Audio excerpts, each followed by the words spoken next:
اب یہ جو مشن میں نے آپ کے سامنے رکھا، ایک بنیادی مشن قرآن کی تبلیغ کرو، تبلیغ کرو، تبلیغ کرو، تبلیغ کرو۔ یا ایھا رسول بلغ ما انزل الیک من ربک وان لم تفعل فما بلغت رسالتہ۔ نمبر 2، جو دین حق دیا اسے غالب کرو، قائم کرو، نافذ کرو، اس کی مثال پیش کرو دنیا کے سامنے۔ ان دونوں میں مدد درکار تھی محمد الرسول اللہ کو۔ جیسے حضرت مسیح نے کہا تھا، وَإِذْ قَالَ عِیسیٰ ابْنُ مَرْیَمَ لِلْحَوَارِیِّینَ مَنْ أَنصَارِی إِلَى اللَّہِ، کون ہے میرا مددگار اللہ کی راہ میں؟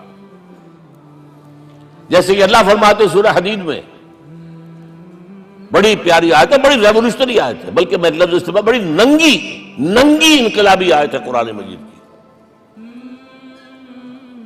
اتنا صاف اللہ تعالیٰ ہی سچ بول سکتا ہے، کوئی اور تو ضرور کہیں نہ کہیں اس کے اوپر کوئی کپڑا ڈال کے بات کرے گا۔ آیت نمبر 25 آف سورۃ الحدید، لقد ارسلنا رسلنا بالبینات، ہم نے اپنے رسولوں کو بھیجا واضح نشانیوں کے ساتھ، معجزات کے ساتھ۔ وانزلنا معهم الکتاب والمیزان، ان کے ساتھ کتاب اتاری، شریعت اتاری، میزان اتاری، نظام اتارا۔ لِيَقُومَ النَّاسُ بِالْقِسْطِ، تاکہ لوگ عدل پر قائم ہوں۔ اس لیے کتاب کیوں بھیجی، رسول کیوں بھیجے، نبی کیوں بھیجے، وحی کیوں بھیجی؟ تاکہ لوگ عدل پر قائم ہوں۔ یہ اس سے بڑی آیت کوئی ہوگی؟ عدل اجتماعی، سوشل جسٹس۔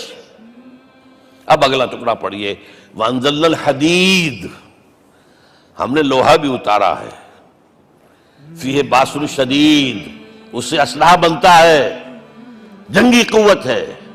وَلِيَعْلَمَ اللَّهُ مَن يَنصُرُهُ وَرُسُلَهُ بِالْغَیبِ، اور اللہ دیکھ لینا چاہتا ہے کون ہے اس کے وفادار بندے جو لوہے کی طاقت کو ہاتھ میں لے کر اللہ اور اس کے رسول کی مدد کرتے ہیں۔ دین اللہ کا، اسے قائم کرنا اللہ کی مدد ہے، اسے قائم کرنا محمد کا فرض ہے، اس کے جد و جہد کرنا محمد کی مدد ہے صلی اللہ علیہ وسلم۔ یہ تھی نصرت، اور یہ نصرت آپ کو معلوم ہے حضور کی زندگی میں صحابہ کرام نے کی ہے کہ نہیں کی؟ جو شخص ایمان لایا فوراً داعی بن گیا، فوراً۔ ابو بکر ایمان لائے، اور 6 جو ہیں عشرہ مبشرہ میں سے چوٹی کے صحابہ، وہ ان کی دعوت پر ایمان لائے۔ سعد ابن ابی وقاص، طلحہ، زبیر، عثمان، سعید ابن زید، یہ سب کون ہیں؟ حضرت ابو بکر کی دعوت پر نوجوان ہیں۔ مصعب بن عمیر کو گھر سے نکال دیا چچا نے، اور برہنہ کر کے نکالا ہے کم وقت نے، اس لیے کہ باپ مر گیا تھا، بہت دولت چھوڑ گیا تھا، ماں نے بڑے ناز و نام میں پالا تھا۔ کہتے ہیں 200 درہم کا جوڑا اس کا بن کر آتا تھا شام سے، جیسے کبھی ہم کہتے تھے کہ پنڈت نہرو کے کپڑے جو ہے پیرس سے سل کر آتے ہیں، اور جہاں سے گزر جاتا تھا مصعب، اتنا اس نے لگایا ہوتا تھا عطر کے پوری گلی جو ہے وہ خوشبو سے جو ہے بھر جاتی تھی۔ چچا نے بلایا، تم تو یہ گلچھرے کر رہے ہو اپنے باپ کی دولت پر نہ، اور تم اسے کہتے ہو کافر، نکل جاؤ گھر سے۔ وہ چلنے لگے، he was a ten ager, چلنے لگے۔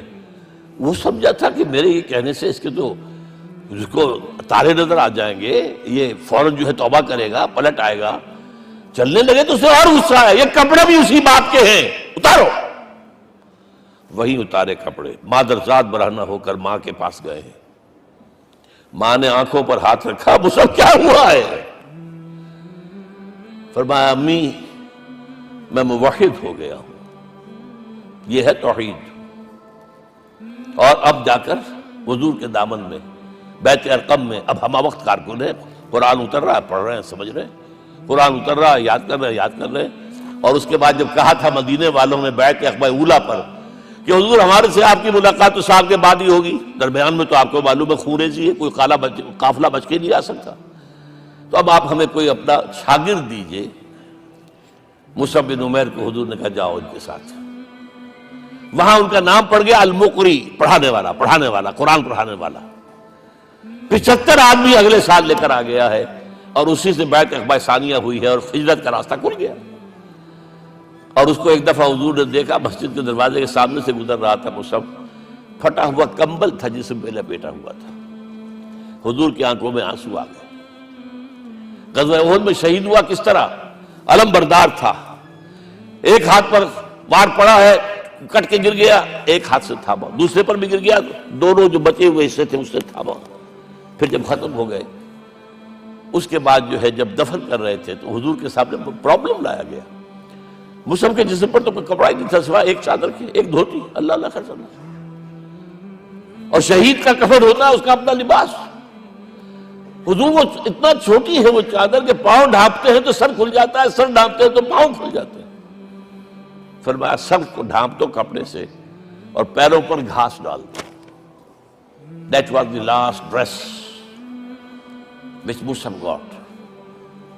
تو یہ لوگ جو تھے محمد رسول اللہ والذین معہ، یہ ساتھی حضور کے، جنہوں نے حضور کے مشن میں آپ کا ساتھ دیا۔ اور ایک خاص مرحلے کا تو میں آپ کے سامنے ذکر ہی کر دوں، اس لیے کہ دین کی اقامت، دین کا غلبہ، اس میں تو جہاد اور قتال آئے گا لا محالہ۔ Nobody is going to allow you to change the system۔ اگر سسٹم بدلتا ہے تو اس کے ساتھ جو مفادات بدلتے ہیں وہ ختم ہو جاتے ہیں، جو پریولیجز ہیں وہ ختم ہو جاتے ہیں۔ لہذا جب غزوہ بدر کا مرحلہ آیا ہے، حضور نے مجلس شورا منعقد کی، اور آپ نے جو وحی سے آپ کو بتا دیا گیا تھا، دیکھو ایک قافلہ آ رہا ہے شمال سے، مال غنیمت سے لدا پھدا ہے، اور 50 صرف اس کے ساتھ محافظ ہیں۔ ایک لشکر آ رہا ہے جنوب سے، گیل کانٹے سے لیس، اور اللہ نے وعدہ کیا ہے کہ ایک پر ضرور تمہیں فتح دے گا، بتاؤ کدھر چلے۔ یہ اصل میں کسی بھی سپہ سالار کے لیے وقت ہوتا ہے کہ اپنے ساتھیوں کے مورال کا اندازہ کرے۔ کچھ ہوں گے ہم جیسے کمزور بھی، انہوں نے کہا کہ حضور پہلے قافلے کی طرف چلے، آسانی سے فتح بھی ہو جائے گی اور ہتھیار مل جائیں گے ہمیں، ہمارے پاس تو ہتھیار بھی نہیں ہے، گنتی کے لوگوں کے پاس تلواریں بھی نہیں سب کے پاس، تو 50 آدمیوں کے ہتھیار تو ملیں گے، پھر لشکر سے نپٹ لیں۔ اب حضور کہہ رہے ہیں اشیرونی اشیرونی اشیرونی۔ حضرت مقداد بن الاسود کھڑے ہوتے ہیں، حضور ہمیں موسیٰ کے ساتھی نہ سمجھیے جنہوں نے کہہ دیا فَاذْهَبْ أَنْتَ وَرَبُّكَ فَقَاتِلَا إِنَّا هَاهُنَا قَاعِدُونَ۔ ہم موسیٰ کے ساتھی نہیں ہیں، ہم آپ کے جانثار ہیں، آپ جو آپ کی نیت ہے آپ بسم اللہ کیجئے، ہم آپ کو کیا پتہ ہمارے ذریعے آپ کو اللہ تعالیٰ آنکھوں کی ٹھنڈک عطا فرمائے۔ حضور پھر فرمائے مجھے مشورہ دو، مجھے مشورہ دو۔ تب خیال آیا سعد ابن عبادہ رضی اللہ تعالیٰ عنہ کو، جو رئیس انصار تھے، ہو نہ ہو یہ ہماری طرف روئے سخن ہے، کیونکہ بیعت عقبہ ثانیہ جس کے نتیجے میں ہجرت ہوئی ہے اس میں طے یہ ہوا تھا کہ اگر یہ مکے والے مدینے پر حملہ آور ہوں گے آپ کو ختم کرنے کے لیے، ہم آپ کی حفاظت ایسے ہی کریں گے جیسے اپنے بیوی بچوں کی۔ اور ابھی مدینے پر حملہ ہوا نہیں ہے، حضور پری ایمپٹ کر رہے ہیں، باہر نکل کر مقابلہ کرنا چاہ رہے ہیں، تو گویا کہ انصار کور نہیں ہوتے اس کے اندر، اس لیے بار بار اشیرونی، مجھے مشورہ دو۔ اب سعد بن عبادہ کھڑے ہوتے ہیں، کأنک تعنینا یا رسول اللہ صلی اللہ علیہ وسلم، اے اللہ کے رسول شاید آپ کا روئے سخن ہماری جانب ہے، فإنا آمنا بک وصدقناک، ہم آپ پر ایمان لا چکے ہیں، ہم نے آپ کی تصدیق کی، اب ہمارے پاس چوائس کون سا ہے؟ اگر آپ آگے چلیں ہم پیچھے چلیں گے، اگر برق الغماد تک پہنچیں گے ہم اپنی اونٹنیوں کو دبلا کر دیں گے، یمن کا آخری شہر جو ہے برق الغماد، اور اگر آپ ساحل سمندر پر کھڑے ہو کر اپنی سواری سمندر میں ڈالیں گے ہم بھی ڈال دیں۔ بہرحال یہ مراحل ہیں کہ جن سے گزر کر حضور نے اللہ کے دین کو غالب کیا اور قائم کیا، اور اس ہر سطح پر، ہر مرحلے پر صحابہ کرام نے آپ کا ساتھ دیا، جہاں آپ کا پسینہ گرا وہاں انہوں نے اپنے خون کی ندیاں بہا دی۔ محمد رسول اللہ والذین معہ اشداء علی الکفار رحماء بینہم، یہ ہے در حقیقت عظمت محمد صلی اللہ علیہ وسلم۔